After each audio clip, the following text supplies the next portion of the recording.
Tanguay électronique, en première ligne.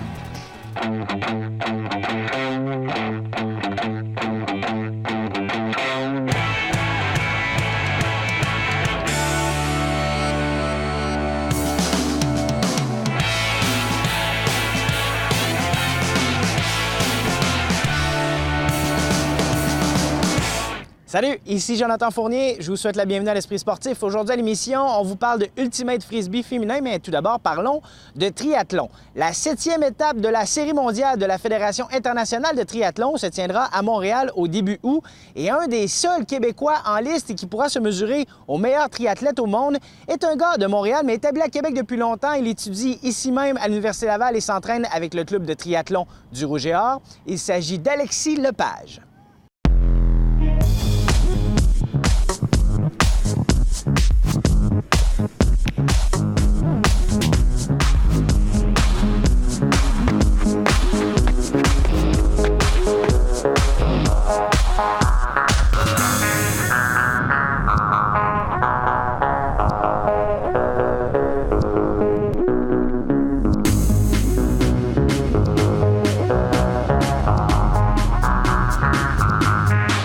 Étant un fondeur, il m'a initié au sport vraiment jeune. Puis vers l'âge de 9 ans, 10 ans, je me cherchais un sport pour rester en forme l'été. Puis j'ai essayé le vélo de montagne, j'étais pas super bon, je tombais quand même souvent. Puis finalement, j'ai vu un article dans le journal sur le triathlon, puis j'ai décidé d'essayer, puis j'ai tombé en amour avec le sport. C'est un beau sport.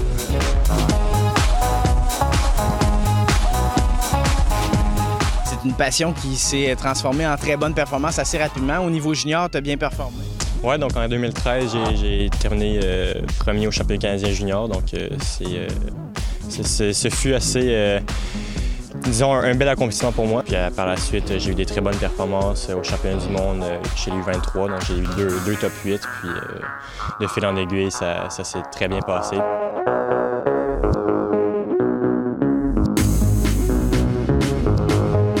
Ça fait combien de temps que tu te frottes, si on veut, au meilleur au monde, que tu es vraiment sur le circuit des seniors? Ça fait depuis 2015 que je suis sur le circuit. Donc, en 2014, j'avais terminé 7e au championnat du monde 23. Puis suite à ça, Triathlon Canada ont vu que j'avais quand même un bon potentiel. Puis ils m'ont intégré au circuit de la Coupe du monde puis de la WTS, World Triathlon Series.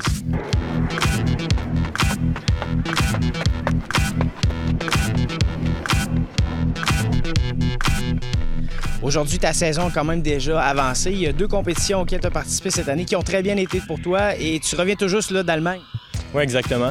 Donc, il y a eu les championnats canadiens un peu plus tôt en juin, qui étaient à Ottawa, où j'ai terminé 2e.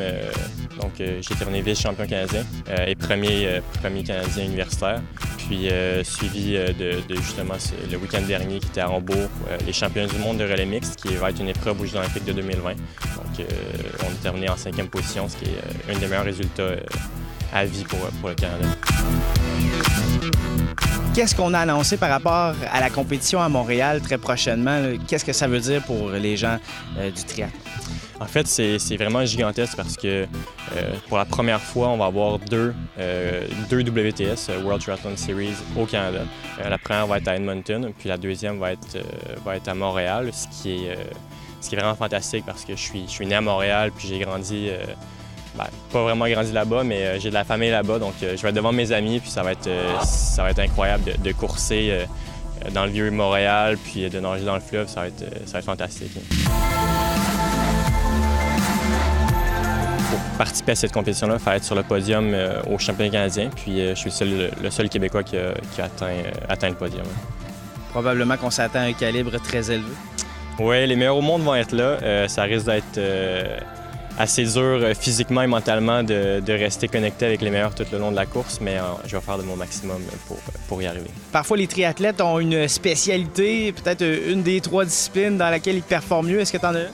Je dirais la natation. Par contre, j'essaie de travailler vraiment sur les 2 autres disciplines. Donc, j'essaie vraiment de travailler sur ma puissance en vélo, puis en course à pied, de courir le plus vite que je peux. Il y a Montréal qui s'en vient, il y en a d'autres aussi. Qu'est-ce qu'on te souhaite? Qu'est-ce qu'on veut qu'il se passe dans les prochains mois? Avoir la qualification pour les Jeux du Commonwealth qui va être en avril 2018 à Gold Coast. Ça va être l'objectif numéro 1. Donc, rester en forme, rester en santé, puis bien participer à chaque compétition pour assurer une place sur l'équipe canadienne. On te souhaite, merci beaucoup. Merci. Après la pause à l'Esprit sportif, une équipe d'Ultimate Frisbee féminine au championnat panaméricain.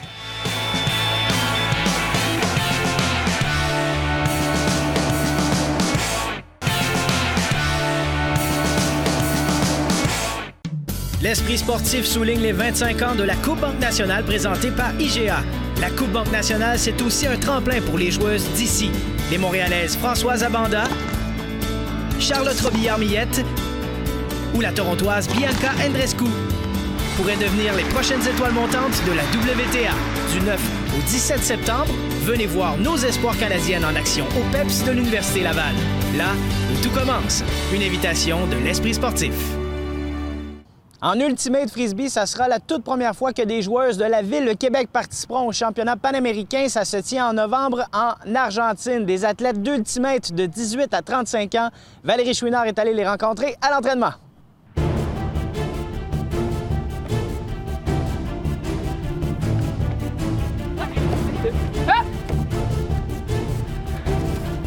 Ce championnat panaméricain qui approche à grands pas, donc les pratiques qui doivent s'accumuler de votre côté. Oui, c'est sûr. Dans le fond, on a notre saison estivale, on a 2 pratiques par semaine, puis même après les championnats canadiens, à la fin de la saison d'été, on va continuer à s'entraîner jusqu'en novembre. C'est du 14 au 19 novembre en Argentine. Nous, on est une des 4 équipes du Canada qui peut représenter notre pays. Puis, bien ça, on est la seule équipe de la province, donc on est très fiers de ça.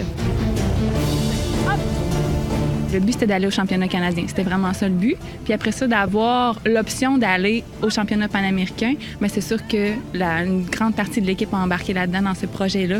Puis c'était comme un but inattendu. Puis on va faire d'un côté, de l'autre côté pour faire plus de baguettes. Vous êtes plusieurs joueuses de différentes équipes de la Ville de Québec, de différentes catégories, mais là, vous vous êtes regroupées dans le but de représenter le Canada au championnat panaméricain. Qu'est-ce que ça représente? C'est vraiment un défi qui est de taille parce que dans chacune des équipes, il y a des particularités. Donc, on connaît nos joueuses, on sait qui va aller lancer un disque très loin, qui va aller courir jusqu'à la fin pour aller chercher le disque. Donc, de s'adapter comme ça en mélangeant plusieurs équipes, c'est assez intéressant.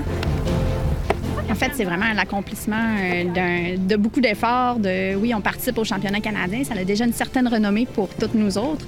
Mais après ça, de se classer pour les championnats panaméricains, on dirait que c'est difficile à réaliser. C'est l'accomplissement d'un rêve. À quoi on s'attend là-bas?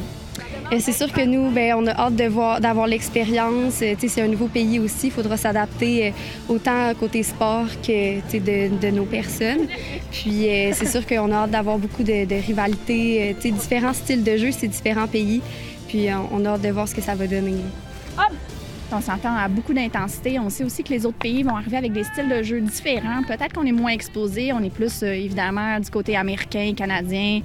Donc, les gens qu'on voit plus souvent.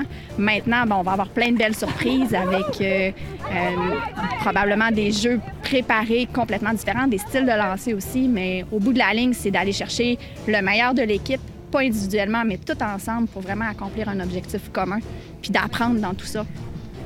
C'est un sport qui est assez fascinant parce que c'est un sport qui permet d'avoir un esprit d'équipe vraiment important, un esprit de convivialité, puis de développer un athlétisme de plusieurs niveaux sur plusieurs aspects du corps.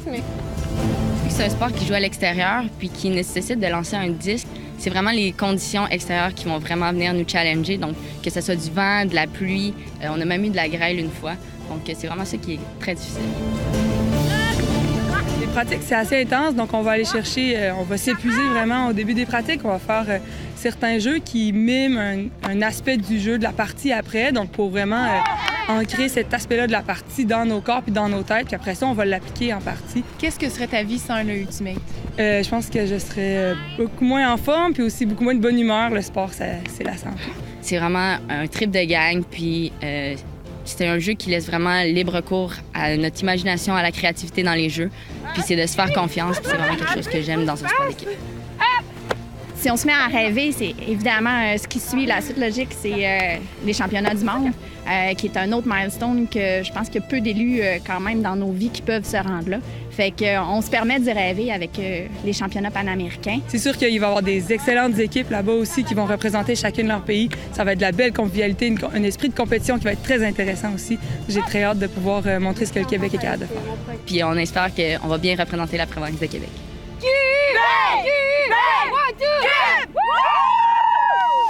Dans le dossier du retour des Nordiques à Québec, une rumeur s'ajoute à celle cumulée dans les dernières années. Tout dernièrement, semble-t-il, les Hurricanes de la Caroline auraient changé de propriétaire. Notre collègue Sébastien Dubois est allé s'entretenir avec quelques restaurateurs de la vieille capitale qui, eux, attendent ardemment le retour des Nordiques. Croyez-vous encore au retour des Nordiques? C'est sûr qu'il va y avoir une nouvelle équipe à Québec, puis ça va être les Nordiques de Québec. Certains y croient toujours, mais un peu comme une autre tuile sur la tête des amateurs de hockey de Québec, les Hurricanes de la Caroline auraient été vendus pour près de 500 millions de dollars à l'homme d'affaires Chuck Greenberg, mais demeuraient à Raleigh. J'ai une bouteille de champagne prête au frigidaire pour le retour des Nordiques, et le matin que je vais l'apprendre, c'est sûr qu'on va être très, très content. À 2 pas du centre Vidéotron, Philippe Laroche opère son commerce depuis une dizaine d'années. Le retour d'une équipe à Québec serait bon pour les affaires. On est proche du centre Vidéotron, donc c'est sûr que ça aurait une grosse impact au niveau des soirées de hockey, mais surtout aussi sur la route. On parle peut-être 82 matchs, donc 40 matchs, 41 matchs sur la route. C'est sûr qu'on doublerait probablement le chiffre d'affaires les soirs de partie des Nordiques.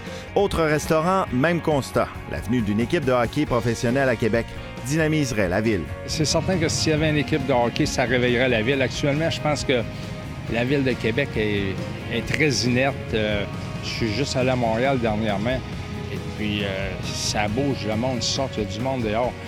Les gens de restauration disent que si ça quintuplerait probablement les revenus des restaurants, qui est une business excessivement difficile à gérer aujourd'hui. La Ligue nationale de hockey ne confirme aucune transaction. La seule réaction officielle provient de l'organisation même des Hurricanes. M. Karmanos doit regarder l'offre qu'il a reçue, mais aussi toutes les autres options, y compris celle de demeurer propriétaire. Un peu à la blague, le maire de Québec, lui, a dit en avoir eu aucun écho. Je trouve que c'est pas la saison, mais non, il n'y a rien à dire. Alors, non, M. Karmanos ne m'a pas appelé. Non, j'attends toujours son appel, mais il ne m'a pas appelé. Sébastien Dubois, TVA Nouvelles, à Québec. Ici Jonathan Fournier, c'est tout pour l'Esprit sportif. Demain à l'émission de la voile à la baie de Beauport. On se dit à demain. Ciao!